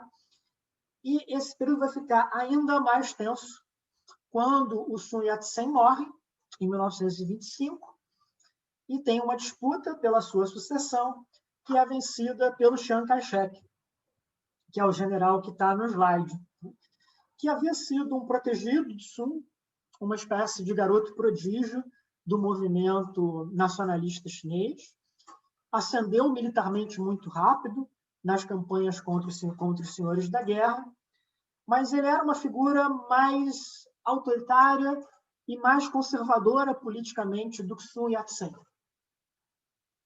E ele vai entrar no poder, ele vai entrar nessas disputas, basicamente como alguém que vai se voltar contra o antigo aliado dos nacionalistas, que era o Partido Comunista da China. A gente vai falar do Partido Comunista em muitos mais detalhes na próxima aula, quando a gente abordar a Revolução de 49, mas já posso adiantar algumas coisas, né? O Partido Comunista Chinês foi fundado em 1921. Ele é um filho direto do movimento 4 de Maio, de todas aquelas experiências intelectuais e culturais e políticas. No início, o Partido Comunista é um aliado minoritário do Partido Nacionalista. Eles estão juntos numa frente ampla contra os senhores da guerra, contra as potências estrangeiras. O Partido Nacionalista foi, no seu início, também muito próximo à União Soviética, muito próximo também ao governo comunista na Rússia. Mas isso começa a mudar em 1927. Em 27, o Chiang Kai-shek lança uma ofensiva armada contra os seus aliados comunistas. Começa a persegui-los nas grandes cidades, começa a realizar massacres deles, sobretudo em Xangai. Tem uma disputa de poder, eles estão disputando o controle dos sindicatos, eles estão disputando o controle dos movimentos sociais, de quem vai ser ali o grande arquiteto dessa nova China. E vai ser um conflito brutal, com massacres, com assassinatos, torturas, perseguições. E, basicamente, o que os comunistas farão vai ser sair das grandes cidades, onde os nacionalistas dominavam. Num primeiro momento, eles vão para províncias do interior da China, ainda no litoral, vão se reinventar, vão se reagrupar como um movimento social rural, trabalhando com os camponeses. E depois, nos anos 30, num período ali de uma repressão ainda maior, ainda mais dura, os comunistas vão fugir para as zonas mais remotas da China. Vão fazer uma longa marcha, vão atravessar a China e vão ir para regiões muito remotas, muito afastadas do país. E lá eles vão criar a sua base de poder e vão lutar contra os nacionalistas e contra os japoneses. Então, olha que situação extremamente turbulenta. Você tem uma China fragmentada em guerra civil entre nacionalistas, comunistas, senhores da guerra, e lidando ainda por cima com a ocupação de uma boa parte do seu território, inclusive da porção mais rica desse território, pelas tropas imperiais japonesas. Olha que cenário de caos, olha que cenário de tragédia atrás de tragédia. E essa invasão japonesa da China vai começar em 1931, quando os japoneses ocuparem a Manchúria. A partir de 1937, ela vai se estender pelas cidades do litoral. Os japoneses vão sair, vão ficar na Manchúria, mas vão se estender também, vão ocupar Pequim, vão ocupar Xangai, vão ocupar Nanquim, e vai ser uma ocupação particularmente brutal, mesmo para os padrões de brutalidade da Segunda Guerra Mundial, do que era o mundo nos anos 40. O modo como os japoneses trataram os chineses na Segunda Guerra Mundial só tem paralelo com o que os nazistas fizeram na Europa Oriental e na União Soviética. Vão ser massacres de populações civis na China, violência sexual em larga escala contra mulheres chinesas, inclusive com escravização sexual, experiências científicas em seres humanos na China, testando armas biológicas, fazendo experiências médicas. Quer dizer, os japoneses tratavam os chineses como uma sub-raça, como pessoas absolutamente descartáveis que podiam ser utilizadas, né, nessa série de experiências, nessa série de projetos de guerra. Então, vai ser um momento trágico na história chinesa, e a relação dos comunistas com os nacionalistas vai oscilar muito durante esse período. Eles começam como aliados, depois eles vão virar inimigos mortais. Há uma série de tréguas durante a Segunda Guerra Mundial, no sentido em que eles estão se aliando contra os japoneses, mas uma trégua que também vai ser sempre atravessada pela questão da guerra, né? Pela questão do medo que um tinha do outro, do ódio que um tinha do outro. Por exemplo, há uma frase famosa do Chiang Kai-shek, em que ele compara os japoneses a uma doença de pele e os comunistas a uma doença de coração. Então, qual é a metáfora aí? A doença de coração é muito mais grave. É que os japoneses eram um incômodo, mas que os comunistas eram uma ameaça real para o poderio do Partido Nacionalista. Então, olha o tamanho da disputa. E os nacionalistas vão ter também uma relação muito complicada e muito turbulenta com as potências ocidentais. Eles ascendem politicamente com um discurso muito crítico do imperialismo, com um discurso muito crítico do que tinha sido a ação dessas potências, né, no século XIX, no início do século XX. Mais uma vez, no poder, sobretudo no momento da Segunda Guerra Mundial, eles vão negociar uma aliança militar com os Estados Unidos, com os britânicos. Então, quer dizer, assim como a China fez na Primeira Guerra Mundial, ela vai lutar com os aliados na Segunda Guerra Mundial. A diferença é que ela agora vai realmente ter tropas de combate, que ela vai estar engajada realmente na guerra. O papel chinês na Segunda Guerra Mundial costuma ser esquecido com muita frequência, ou minimizado, desvalorizado no Ocidente, né? Mas ele foi um papel fundamental. No auge da guerra, em torno de metade das tropas japonesas estão na China. Elas não estavam em Pearl Harbor, né? Elas estavam em Pequim, elas estavam em Xangai, elas estavam em Nanquim. Sem esse dreno de tropas japonesas que a China proporcionou, como é que teria sido o resultado da guerra no Pacífico? Teria sido uma outra guerra, teria sido um outro equilíbrio de forças, um outro conjunto de combate. O Império Japonês se expandiu muito na Segunda Guerra Mundial. Os japoneses ocuparam a China, a Coreia, praticamente todo o Sudeste Asiático, né? Indonésia, Filipinas, Vietnã, Malásia, Tailândia, tentaram invadir a Índia.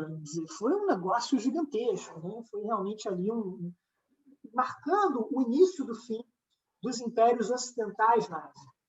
Quer dizer, durante a Segunda Guerra Mundial é que, finalmente, as potências ocidentais vão abolir aqueles tratados desiguais com a China que remontavam às guerras do ópio do século XIX.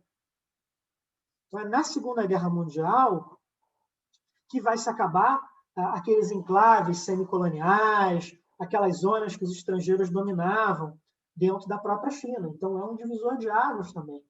E é até interessante, agora em 2020, a gente está fazendo um aniversário de 75 anos do final da Segunda Guerra Mundial. E eu diria que, de maneira geral, esse aniversário não foi muito comentado no Ocidente. aqui e ali uma reportagem, mas nada de muito vultoso, né? Mas eu me impressionei muito como a China deu destaque para esse aniversário. Eu mesmo dei várias entrevistas para a imprensa chinesa, me perguntando sobre esse papel, como é que a China era vista na Segunda Guerra Mundial e tal, né? E eu sempre ressaltei nas entrevistas isso. Assim, eu falei assim, olha, um papel muito importante e que deveria ser mais valorizado, que deveria ser mais respeitado, porque foi fundamental, a China foi fundamental para derrotar o nazifascismo. E, pô, mas pessoal, mas que China, né? Eram os nacionalistas ou eram os comunistas? Disse, olha, os nacionalistas na época governavam a maior parte, uma parte maior da China do que os comunistas, mas os dois foram importantes. Os comunistas jogaram várias operações de guerrilha contra os japoneses, né? Deram ali um enorme trabalho para os japoneses, e foi um momento em que houve, inclusive, uma aproximação desses guerrilheiros comunistas lá no interior da China com os próprios Estados Unidos. E a base deles em Yan'an, que é muito próxima da cidade de Xi'an, a base deles em Yan'an foi muito visitada também por diplomatas, por jornalistas americanos, e enxergaram o Partido Comunista Chinês como um aliado na luta contra o nazifascismo e que, com muita frequência na época, viram nos comunistas uma melhor alternativa de poder para a China do que os próprios nacionalistas. Nos anos 40, na Segunda Guerra Mundial, os nacionalistas estão muito desacreditados dentro da própria China e nos Estados Unidos. Pelo caos na economia, pela corrupção, pela sua baixa eficácia militar. Mas os nacionalistas tinham uma diplomacia muito forte com os Estados Unidos. O próprio Chiang Kai-shek se converte ao cristianismo quando ele casa com a Mei Ling, e trabalhavam sempre muito bem essa relação com a China, com os Estados Unidos, se apresentando para os americanos como sendo os seus aliados mais confiáveis, como sendo ali aquele grupo que, de fato, tinha a capacidade de dialogar com os Estados Unidos, de derrotar o Japão e de derrotar os comunistas. Bom, havia e há uma relação muito forte dos Estados Unidos com a China, que vem desde o século XIX, que passa pelo comércio, mas passa muito também pelo trabalho missionário. Os missionários americanos foram extremamente ativos na China no século XIX, no século XX, ao contrário, por exemplo, dos missionários britânicos, que não estavam assim tão presentes. Mas os americanos acreditavam que tinham uma relação especial com a China e dedicavam muita atenção, davam muito valor ao que estava acontecendo na China. E depois, quando os nacionalistas perderem a guerra civil, quando eles forem expulsos da China continental, os americanos com muita frequência vão se referir a esse momento como the loss of China, a perda da China, porque eles acreditavam que eram os donos do país, que eles de fato estavam ali tomando conta de tudo aquilo. Então, vejam vocês que todo esse momento dos anos 20, dos anos 30, dos anos 40, deixou feridas históricas que até hoje não foram cicatrizadas. Até hoje a gente tem ainda muitos conflitos da China com os Estados Unidos e com o Japão por causa do que foi visto ali, do que foi vivido ali naquele período da guerra, naquele período da hiperinflação, do caos político, do caos econômico. Então, em grande medida, essa leitura que o Partido Comunista Chinês faz da história moderna da China é muito a leitura de que eles, os comunistas, conseguiram colocar ordem na casa. E que a legitimidade política deles vem daí. De que eles acabaram com esse período de caos, de que eles acabaram com o século das humilhações, e que eles colocaram a China no rumo para ser novamente uma grande potência. Só para fazer um adendo, que eu acho muito legal esse período, assim, legal em termos de estudos mesmo, porque fascinantes, né? É fascinante porque é o momento em que mais ou menos se define o tabuleiro regional geopolítico que a gente vê hoje.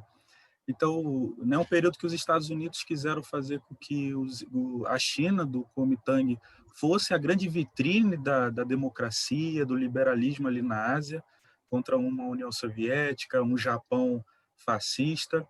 Mas quando o Japão é derrotado na Segunda Guerra, começa uma briga ali de quem dominaria a China. O Kuomintang com a ajuda dos Estados Unidos e os comunistas com a ajuda da União Soviética. Aí, quando ocorreu a Revolução Chinesa, em que os comunistas tomaram o poder da China de fato, aí é que os Estados Unidos mudaram a estratégia. Ao invés da China ser a grande vitrine, eles passaram para o Japão, que já estavam totalmente submetidos militarmente, politicamente. Então, assim, é muito interessante esse período. Com certeza, com certeza. Bom, muita coisa na aula de hoje, né? Vamos abrir agora para o debate, vamos abrir para a pergunta, para os comentários. Tem muita coisa aí para a gente conversar.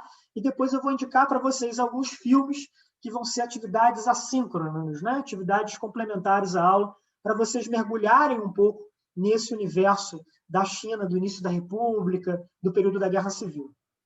Vamos lá para as perguntas?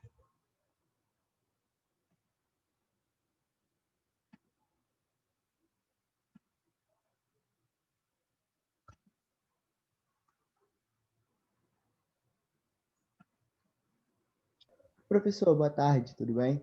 Tudo bem? É o Anderson. Juliana. O senhor poderia aprofundar mais um pouquinho sobre a história da Mei Lin nesse Partido Comunista?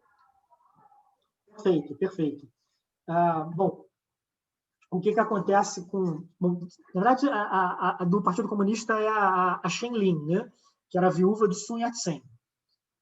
O Sun Yat-sen morreu em 1925 e a história é muito interessante, na verdade. O Sun Yat-sen morre e o Chiang Kai-shek, que era o seu protegido, que era esse general em ascensão, começa a cortejar a viúva do Sun Yat-sen, a viúva do seu patrono. Não porque ele estivesse apaixonado por ela, mas porque ela representava capital político para ele. Se ele se casasse com a viúva do pai da pátria, ele seria o novo pai da pátria, né? É quase como se ela fosse a rainha, digamos assim, e ele viraria o rei. Mas ela dá um chega para lá nele. A história dela com o Sun Yat-sen era uma história de amor muito forte, assim, é uma das grandes histórias de amor da China moderna, e ela nunca mais se casou. A vida dela foi uma vida devotada à memória do Sun Yat-sen. E o second best que o Chiang Kai-shek tinha era a irmã mais nova da Shen Lin, que era a Mei Lin, que era muito ambiciosa, e ela e o Chiang Kai-shek se entendem. A relação deles foi sempre uma relação muito complicada. Por exemplo, o Chiang Kai-shek já era casado, o que na época a China tinha poligamia, né, no período imperial, então era comum os homens terem mais de uma esposa. Ela impõe algumas condições para o casamento, ele tem que se separar da primeira mulher, tem que se converter ao cristianismo. Quer dizer, tem todo um jogo de aliança política e cultural, né, que a Mei Lin vai se casar com o Chiang Kai-shek e eles vão virar o grande casal da República, né? Ela vai ser muito poderosa, ela vai ser muito influente, sobretudo nessa diplomacia com os Estados Unidos. Ela era muito admirada e muito respeitada nos Estados Unidos. Ao passo que a Shen Lin, a viúva do Sun Yat-sen, sempre vai rejeitar o cunhado, sempre vai rejeitar o Chiang Kai-shek, vai dizer, cara, eu não confio em você, você é um cara mau caráter. E ela vai passar a apoiar os comunistas, que estão em guerra civil contra os nacionalistas. Só que ela era tão poderosa, ela era tão prestigiada, ela era tão respeitada, que ela era intocável. Os republicanos não podiam mandar a mãe da pátria para a cadeia. Então, olha o xadrez político que tem aí. E aí, quando o Mao Tse-tung conquista o poder, quando os comunistas triunfam na Revolução de 49, eles querem o apoio político da viúva do Sun Yat-sen. E ela vai começar a trabalhar para os comunistas numa série de cargos de grande prestígio. Vai ser vice-presidente da República, né? vai criar ali a China Media International, né? Que é um conglomerado de empresas de mídia na China voltadas para publicações em idiomas estrangeiros. Revistas, né? Livros, que até hoje existe. Assim. Eu tive reuniões de trabalho com eles em Pequim. E eles mostraram lá, tem as fotos dele, né? As fotos dela na sede, muito bonita, essa história está muito marcada, muito preservada por lá. Então, ela vai jogar um papel importante nesse diálogo com o Ocidente, porque ela também era muito respeitada no Ocidente.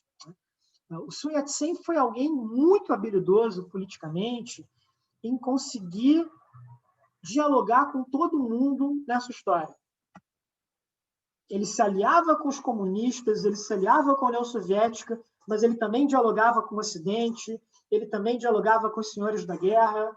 Quer dizer, era um político com uma capacidade de adesões enorme e muito baseado nesse programa mínimo comum, que era uma China autônoma e independente. Show, muito obrigado, professor. Essa parte é muito interessante também. É super legal, né?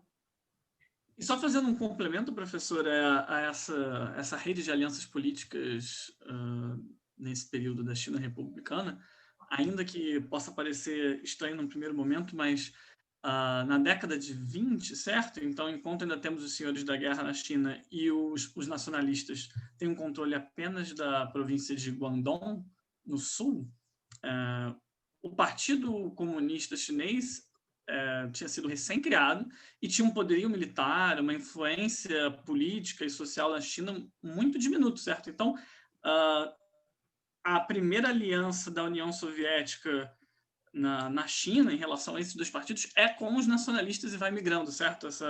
Essa relação entre eles é interessante por isso. Só posteriormente, principalmente já em Yan'an, já durante a guerra de resistência aos japoneses, é que há uma troca de quem tem a maior capacidade militar entre esses dois atores. A União Soviética captura, isso entrando na próxima aula, captura a Manchúria, certo? Repassa armamentos para os comunistas, que fazem muita diferença numa guerra convencional, não mais a de guerrilha, que, de fato, dá cabo à guerra civil, certo? Os comunistas, quando fazem sua última movimentação política, trata-se de uma guerra convencional pelo controle do território, vão fazendo a unificação nacional, que esbarra na província de Taiwan, certo? Eles não conseguem fazer essa travessia por conta da Guerra da Coreia, também é assunto para o futuro. E só fechando relacionando com o Sun Yat-sen, justamente por ser... ele faleceu em 25, como o professor bem colocou, e o racha da primeira frente ampla entre nacionalistas e comunistas se dá em 27, com o Chiang Kai-shek, se eu não estou enganado. Ou desculpa. Exato. É isso? Ou acontece pouco depois da morte do Sun Yat-sen. O ponto é, Sun falece antes desse racha, da traição do Chiang Kai-shek em relação aos comunistas, e por isso é uma figura que segue prestigiada dentro do Partido Comunista Chinês, e mesmo após a proclamação da República Popular em 49 e a fuga para Taiwan do governo nacionalista, é uma figura que segue prestigiada e unânime dos dois lados do estreito, né? Tem essa posição muito única, não consigo pensar em muitas outras figuras políticas da China moderna que conseguem ser bem lembrado. Tanto os nacionalistas em Taiwan quanto os comunistas na China reivindicam Sun Yat-sen como um patrono, como uma referência. E isso tem muito a ver com aquele movimento 4 de maio que a gente discutia hoje na aula, né? Que é a origem dos dois partidos. Todos eles são filhos dessa China moderna, dessa China que está olhando o mundo de 1919, do pós-guerra, né? Olhando a democracia ocidental, olhando o comunismo na Rússia e tentando se adaptar a isso, copiando ideias, adaptando, dialogando com esses vários movimentos políticos globais. Né? Então, tudo está profundamente ligado. A pergunta da Natália sobre o momento da saída do general Shikai e a volta do Sun ao poder. Vamos lá. O Shikai morreu no cargo de presidente, no momento que ele estava tentando se reinventar como imperador da China, mas esse projeto não foi adiante, ele morre no cargo. E, enquanto ele estava lá em Pequim, brincando de imperador, o Sun Yat-sen estava no sul da China, construindo uma base de poder própria em Nanquim e em Guangzhou. E, embora o Sun Yat-sen nunca tivesse muito poder militar, ele tinha prestígio e tinha influência política. Então, você tinha um general concentrando o poder militar em Pequim, e o Sun Yat-sen, o pai da República, no sul do país, juntando as suas próprias forças, fazendo alianças e tentando se impor perante o resto da China. Era parte também desse checkmate, desses impasses que atravessaram o período.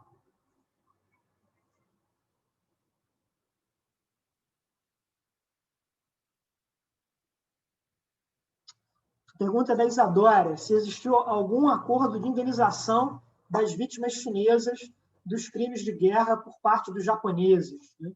Olha, o Japão fez algumas coisas muito pequenas, muito tímidas, no sentido de indenizar, sobretudo as mulheres que foram escravizadas, durante a guerra. Mas foi muito, muito pequeno e, em geral, é considerado como absolutamente insuficiente por todos os países vizinhos, pela China, pela Coreia, pelas Filipinas. E até hoje isso é um objeto de muitas disputas. Por exemplo, no modo como a Segunda Guerra Mundial é retratada nos livros didáticos japoneses, no modo como o Império Japonês é ensinado nas escolas do Japão.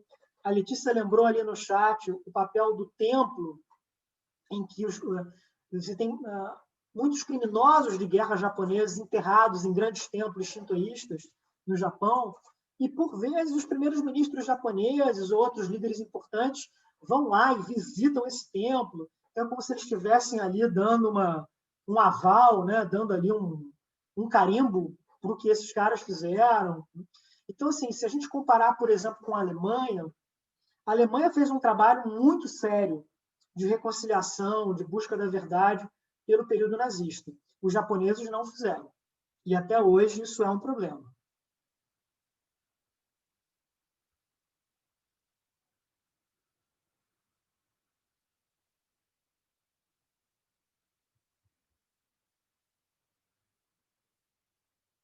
Ok, a pergunta da Natália, se nesse final do século XIX, início do século XX, se a China estava unificada ou se havia fragmentação política. Olha, acho que o mais correto é a gente dizer que havia uma fragmentação política muito grande. Já tem, inclusive, em alguns momentos, governos nacionais rivais dentro da China. Cada um deles dizendo, eu sou o verdadeiro governo chinês.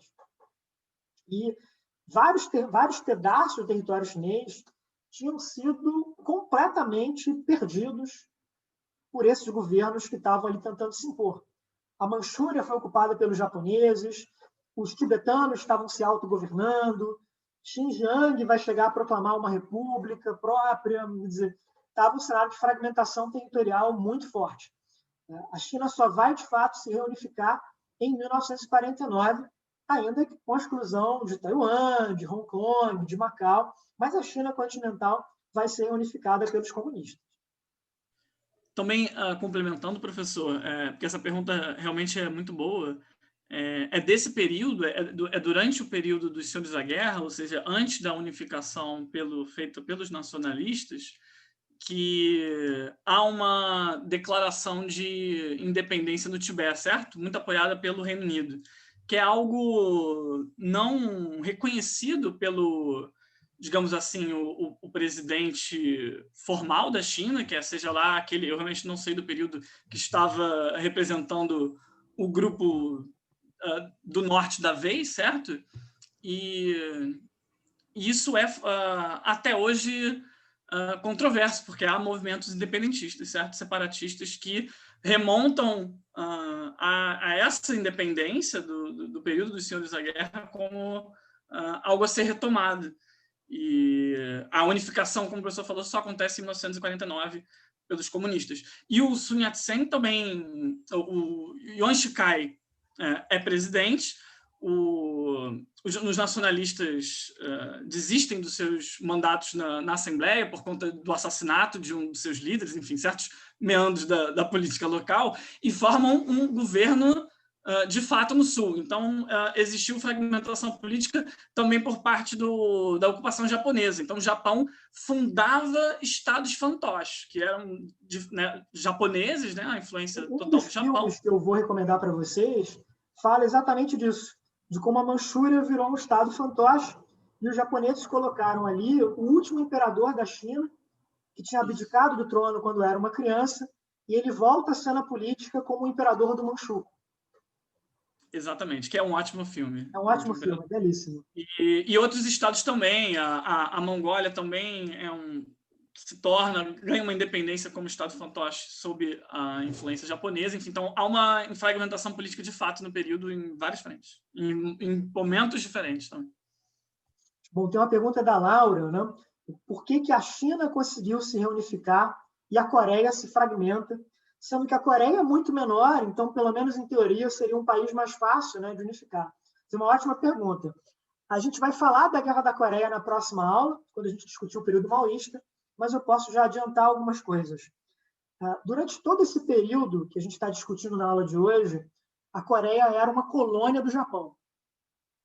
O Japão lutou uma guerra contra a China no final do século XIX, pela influência na Coreia, e desde 1895, os japoneses ocupam a Coreia. Ela vai ser anexada formalmente ao Império Japonês em 1910, e ela será uma colônia japonesa até 1945. Quando o Japão perde a Segunda Guerra Mundial, a Coreia é ocupada pelas grandes potências que venceram o Japão. Então, os Estados Unidos ocupam a metade sul da Coreia e a União Soviética ocupa a metade norte da Coreia. Era para ser algo provisório, só por alguns meses, enquanto se discutia o futuro da Coreia. Mas esse acordo provisório de 45 permanece até hoje. Acabou gerando 2 estados diferentes. A Letícia está lembrando que até hoje a China não se reunificou totalmente. Taiwan é a parte, né? Hong Kong e Macau só voltaram para a China no final do século XX, é verdade. A China continental se unificou, mas sobraram ainda, né, essas ilhas, sobraram ainda esses outros territórios.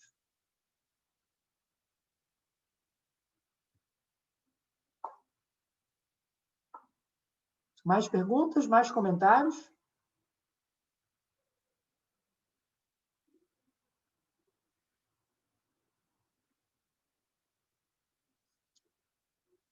Letícia, você quer falar algo?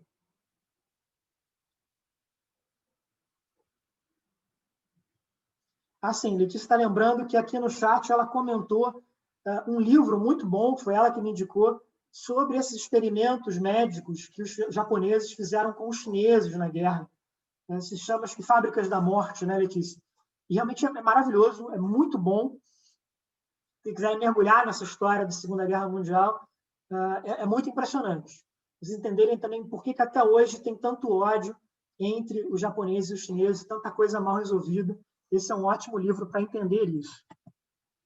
Bom, eu vou recomendar agora para vocês uma série de filmes, hoje são vários, ambientados nesse período. E esses filmes são atividade assíncrona. Então, a ideia é que vocês escolham pelo menos um desses filmes e os vejam ao longo aí dos próximos dias, né? Vou começar falando um pouquinho de cada um deles. 1911 é um filme chinês sobre a proclamação da República na China. É muito legal, ele mostra muito bem esse idealismo dos republicanos, né? A participação dos jovens, o que eles estavam buscando com tudo isso. Eu vi esse filme na Netflix, mas eu acho que ele agora está na Amazon Prime. Mas, enfim, vocês podem ver, né, nas plataformas, né? O outro é O Último Imperador, que, como o Gabriel mencionava, é um filme belíssimo. Assim, na minha lembrança, é o primeiro filme que eu vi sobre a China, quando eu era criança. E é um filme de um diretor italiano, do Bernardo Bertolucci, que era um grande mestre, faleceu recentemente. E ele conta a história do Puyi, do último imperador da China, que abdicou quando era criança, mas o filme acompanha a trajetória dele durante a Segunda Guerra Mundial, como ele vai ser um peão nessa guerra, né, manipulado pelos japoneses, e depois o que vai acontecer com ele no período comunista. É um filme magnífico. A Letícia lembra que ela ficou encantada pela Cidade Proibida, né, pelo Palácio Imperial. Eu também, Letícia. E para mim tem algo muito tocante. Quando eu voltei da minha última viagem para a China, né, quando eu tinha visitado a Cidade Proibida, quando eu cheguei no Brasil, eu soube da morte do Bertolucci. E aquilo foi muito simbólico para mim, porque a primeira vez que eu tinha visto a Cidade Proibida foi no Último Imperador. Então, foi meio que um ciclo que estava se completando, né? Aquilo ali foi um momento especial para mim. Então, é um belíssimo filme, muito tocante, muito bem feito. Recomendo muitíssimo a vocês verem. Né? Um outro filme muito interessante é um filme que está na Netflix. Eu o vi como Órfãos de Wanxi, mas ele também aparece, às vezes, como Órfãos da Guerra. E é baseado numa história real de um jornalista britânico que, durante a Segunda Guerra Mundial, acaba encarregado de um orfanato na China. E ele desenvolve uma relação muito próxima com aqueles meninos que ele tem que tomar conta. E ele vai acabar levando esses meninos em segurança para além das linhas japonesas, né? Para além do território ocupado pelos japoneses. É um filme muito bom para se ver esse drama humano, esse drama social, do que significou a guerra, do que significou todo aquele período na China. Né? Vale muito a pena também, é uma história super bem feita, super bem contada, e uma história real. E, por fim, mas não menos importante, um filme chinês que eu vi agora no fim de semana, naquele Festival de Cinema Chinês Online da CPFL, né? Patrocinado por essa empresa brasileira que foi comprada, né? pela State Grid, a gigante chinesa de energia. Então, é um filme chamado Encruzilhada, que é um filme chinês dos anos 30, de 1937, e ele é uma comédia com toques de drama sobre um grupo de jovens se virando para sobreviver em Xangai durante esse período. Assim, o centro do filme é um enredo de comédia romântica, é um rapaz que conhece uma moça e os encontros e desencontros deles para ficarem juntos, mas você tem ali colocado de uma maneira muito sensível o drama do povo chinês naquela época. A dificuldade de se conseguir um emprego, as pessoas que passavam fome, que tem toda uma subtrama, né, que é um amigo desses jovens, né, que está passando por uma depressão muito profunda e está pensando em se matar. Então, é um filme que mescla gêneros, né? Ele tem um pouco de comédia, ele tem um pouco de drama, e é muito interessante, aproveitem para ver. Estou passando aqui o link para o festival, vocês podem ver todos os filmes online, de graça, até o dia 30 de outubro. E eu vou voltar a recomendar outros filmes desse festival. Ele está muito bem montado, ele está muito bem escolhido, então é uma oportunidade ímpar para ter acesso a esse cinema chinês, que é importante, que é de alta qualidade, mas que muitas vezes a gente não consegue ver daqui. Então, bom, esses filmes aí são aí para vocês terem um pouco essa ideia, né? Aproveitem, a gente não vai ter aula semana que vem, porque é feriado, né? O dia 12 de outubro, então aproveitem que a gente vai ficar 2 semanas sem aulas, assistam muitos filmes. Acho que vocês vão gostar, acho que vocês vão ver esses filmes hoje já com outro olhar, já com um olhar mais mergulhado na história chinesa, já com um olhar mais mergulhado no que a gente tem debatido aqui em sala. A nossa próxima aula, no dia 19, vai ser a aula sobre a Revolução de 49 e sobre o período maoísta na China. E depois dessa aula, eu vou passar para vocês nela a prova e vocês vão ter uma semana para fazer em casa. Então, aproveitem também esse período que a gente não vai ter aula para levantar dúvidas, para tirar ali algumas coisas que vocês queiram perguntar, e a gente pode fazer isso na aula do dia 19, ok?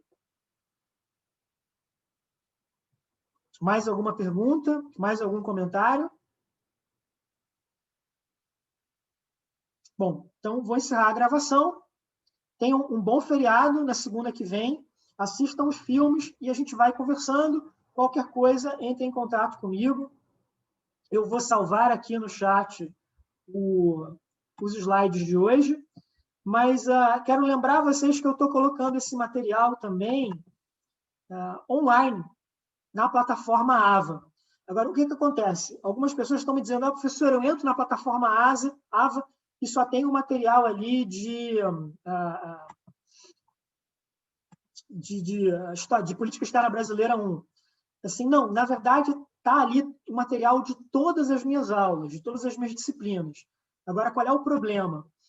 É que a plataforma não me permite fazer uma diferenciação de onde eu vou colocar cada material. Então, eu botei online todo o material dessas 3 disciplinas que eu estou lecionando. Então, tem todos os programas, e tem todas as apresentações de PowerPoint. O que vocês precisam fazer é só descer a página. Ela começa com o material de política externa brasileira, mas se vocês descerem mais um pouco, vocês vão chegar no material da eletiva sobre China. Tudo bem? Bom, então é isso. No que vocês precisarem, estou por aqui e a gente vai conversando. Boas semanas para vocês.